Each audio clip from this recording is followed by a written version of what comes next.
बिस्मिल्लाहिर्रहमानिर्रहीम। अस्सलाम वालेकुम नाज़रीन, मैं हूँ रिजवान गिलज़ई। नाज़रीन, वज़ीर आला खैबर पख्तूनख्वा सुहेल आफरीदी 9 जनवरी को कराची जा रहे हैं। अगले जुम्मे को यानी वो कराची पहुँचेंगे और वहाँ पे स्ट्रीट मूवमेंट के सिलसिले में अपनी सारी एक्टिविटीज़ करेंगे।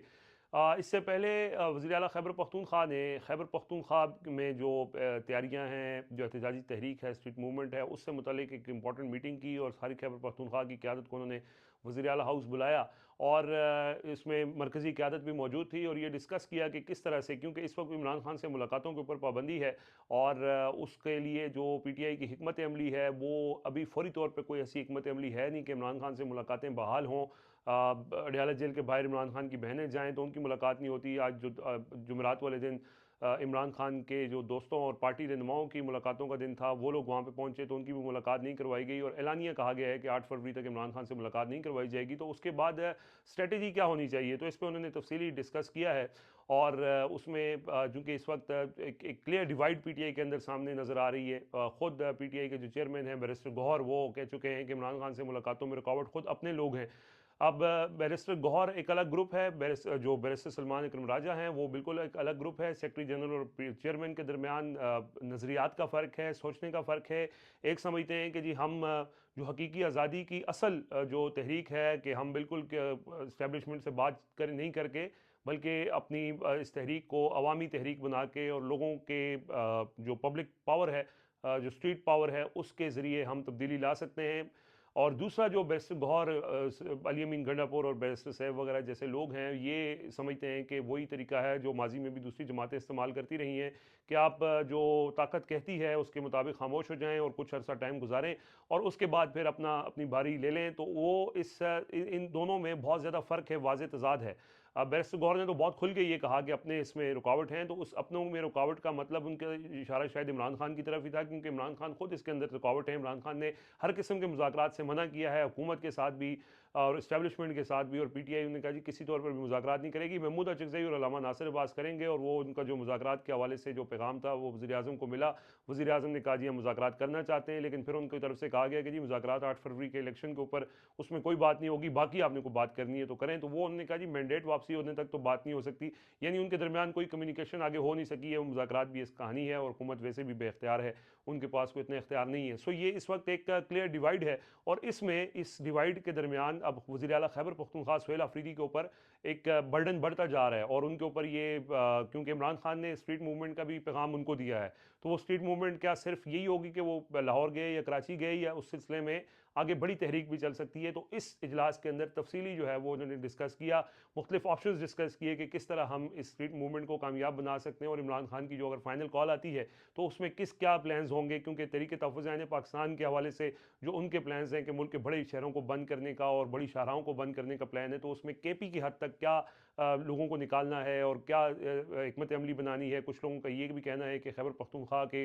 जो बड़ी शाहराएँ हैं और खैबर पख्तूनख्वा से जो सप्लाई है, मुख्तलिफ चीज़ें जो बंद करनी है, इन सारे ऑप्शंस पर जो है वो उन्होंने तफसीली गौर किया है और इसमें वो अपनी तैयारी तो कर रहे हैं। लेकिन जो असल कन्फ्यूजन है वो इस वक्त यही है, कुछ लोग कहते हैं बल्कि ये थ्योरीज चल रही हैं कि अलीमा खान साहिबा जो हैं वो सलमान अकरम राजा के ज़रिए पार्टी को कंट्रोल कर रही हैं और उनका जो बहुत ज़्यादा असर और रसूख है उसकी वजह से मसाइल पैदा हो रहे हैं। ये बैरिस्टर गौहर और ये अली अमीन गंडापुर वाले जो हैं सारे ये समझते हैं कि ये अलीमा खान साहिबा कर रही हैं, लेकिन ज़ाहिर है फ़ैसले तो जो भी हैं वो इमरान खान ने किए हैं। वो कहते हैं कि जो अली अमीन गंडापुर को अलीमा खान ने तब्दील करवाया है, सुहेल आफरीदी को अलीमा खान ने लगवाया है, सलमान अकरम राजा को अलीमा खान सपोर्ट कर रही हैं। हालांकि ऐसी बात नहीं है, फ़ैसले जो भी हैं वो इमरान खान साहब खुद करते हैं और इसमें ऐसी कोई रुकावट नहीं है। अच्छा नाज़रीन, ये तो चीज़ें हैं सियासी मैदान से, लेकिन एक बहुत ही इंपॉर्टेंट मामला है जिसके ऊपर बात करना ज़रूरी है और वो मामला है, आपने देखा होगा और ये सवाल भी लोग पूछते हैं कि आए रोज़ हम देखते हैं कि एयरपोर्ट्स पे जो बाहर जाने वाले लोग हैं उनको वो ऑफलोड कर दिया जाता है। लोग जाते हैं वहाँ पे अपने कागजात लेके और उनको वहाँ से ऑफलोड कर दिया जाता है। अच्छा, इसमें ये सवाल बहुत ज़्यादा होने लगा था, तो फिर इसमें एक रिसेंटली एक इस्लामाबाद हाई कोर्ट में दरख्वास्त आई, तो उससे ये मामला खुला कि असल कहानी है क्या। वैसे तो नॉर्मली ये होता है कि यहाँ पे जो पाकिस्तान से बाहर जाने वाले लोग हैं, ज़्यादातर जो यहाँ पे जो होते हैं ये एजेंट्स वगैरह, ये उनके साथ फ्रॉड भी करते हैं। किसी के कागजात नहीं होते, किसी के पास यानी अगर वो ड्राइविंग की नौकरी करने जा रहा है तो उसके पास लाइसेंस नहीं होता, इंटरनेशनल लाइसेंस जो यहाँ से बनता है वो उसके पास नहीं होता, यानी कागजात कम होते हैं। वो FIA वाले चेक करते हैं, वो अगर कागजात नहीं होते तो वो उसकी भी एक वजह होती है कि उनको ऑफलोड कर दिया जाता है। लेकिन ये पिछले कुछ अरसे में ये ऑफलोडिंग का सिलसिला बहुत ज़्यादा बढ़ता जा रहा है और इसके अंदर पूरे एक स्कैंडल है। वो ये है कि आपने देखा कि जब से ये पिछली 2-3 साल से ये रिजीम चल रही है, जो एक गैर आइनी आप ये कह लें, मैंडेट तो इनके पास नहीं है, तो इसी में जिन्होंने भी बहती गंगा में हाथ धोने थे ऊपर से लेके नीचे तक, वो सब धो रहे हैं। वो कहते हैं कि ये मौका दोबारा नहीं आएगा, तो लिहाजा इसमें जितना आप कमा सकते हैं कमा लें। हर अफसर, हर इदारा, यानी वो NCCI एक इदारा बना साइबर क्राइम का, वो लोगों को लूटते रहे। वो उनके अफसरान के जब उसके ऊपर इंक्वायरी खुली तो वो अरबों रुपए जो है वो उनके यानी उन्होंने करप्शन की हुई थी उसमें। अच्छा, यही काम FIA वाले एयरपोर्ट के ऊपर भी करते हैं। वो कैसे करते हैं, यानी ये ज़ाहिर है FIA वज़ारत दाखिला के अंडर है, मोहसिन नकवी साहब ऊपर बैठे हुए हैं, तो जब ऊपर ऐसे लोग बैठे हों तो नीचे तो फिर आपको पता है क्या हाल होगा। सिर्फ साल 2025 के दौरान पाकिस्तान में जो ऑफलोड किए गए कुल 66,000 लोग थे, जिसमें से 51,000 लोगों को FIA ने बैरून मुल्क सफ़र से रोका। अब यह सवाल ये है कि क्या वाकई मुसाफिरों को ऑफलोड करने का जो फ़ैसला था, क्या वो दस्तावेज़ात में कमी की वजह से हुआ है, डेटा में कोई कमी थी, या उसकी ऑनलाइन तस्दीक नहीं हो सकी थी? मतलब एक सवाल है ना कि ठीक है जी, आपका डेटा पूरा नहीं है, आपको ऑफलोड किया जाता है, आपके साथ एजेंट ने फ्रॉड कर लिया है, ये जो भी किया है। लेकिन यहाँ कहानी जो है वो थोड़ी डिफरेंट है। एक शहरी हैं एहतशामुल हक, वो 13 जून को उन्होंने बाकू जाना था और उनके पास पासपोर्ट भी था, वीज़ा भी था, होटल बुकिंग भी थी, तमाम सफरी दस्तावेज़ात मौजूद थे। लेकिन उसके बावजूद जो FIA हैं उन्होंने उनको रोका और उन्होंने उनके पासपोर्ट के ऊपर ऑफलोड की स्टैंप लगा दी और कहा कि जी आपको ऑफलोड कर दिया गया है, आप बैरून मुल्क सफ़र नहीं कर सकते। फिर उनको जब वो वहाँ से उनकी ऑफलोडिंग का वो जो स्टैंप वगैरह लग गई, तो FIA वाले उनके पास आए और उनको इन्होंने ये कहा कि जी अगर आप 80,000 रुपये दे देंगे तो आपको हम सफ़र की इजाज़त दे देंगे। उसने कहा भाई आपने मुझे ऑफलोड की स्टैंप लगा दी है, कागज़ मेरे पूरे थे, आप 80,000 रुपये क्यों मांग रहे हैं? लेकिन वो शहरी एहतशाम जो है वो कहते हैं कि मेरा जाना ज़रूरी था, तो उन्होंने 80,000 रुपये रिश्वत उस FIA वाले को दिए और उसके बाद वो सफ़र किया, उन्होंने वहाँ गए, वो बाकू वहाँ से वापस आए। वापस आके उन्होंने इस्लामाबाद हाई कोर्ट में एक दरख्वास्त दायर की और उसके अंदर उन्होंने ये कहा कि FIA जो है वो लोगों को ब्लैकमेल कर रही है, लोगों को पैसे, मतलब लोगों को पहले ऑफलोड किया जाता है, उसके बाद लोगों से पैसे मांगे जाते हैं, पैसे दे दिए गए तो ऑफलोड स्टैंप, पासपोर्ट के ऊपर ऑफलोड की स्टैंप होने के बावजूद वो सफ़र कर लेते हैं। और ये खुद एहतशाम जो शहरी हैं उनके साथ हुआ है। और जैसे ही वो फिर वापस आए तो उन्होंने इस्लामाबाद हाई कोर्ट में दरख्वास्त दायर की और वहाँ पे जस्टिस अरबाब मोहम्मद ताहिर हैं, उन्होंने इस दरख्वास्त को सुना और उसमें उन्होंने कहा कि आपके जो शवाहिद हैं, आप DG जो FIA हैं, इस सारे मामले के ऊपर जो देखते हैं, डायरेक्टरेट जनरल जो है, वो उनके पास आप ये जाएं और उनके पास सारे शवाहिद दें, वो इंक्वायरी करेंगे। अगर वहाँ से आपको रिलीफ नहीं मिलता तो फिर आप इस्लामाबाद हाई कोर्ट आएँ।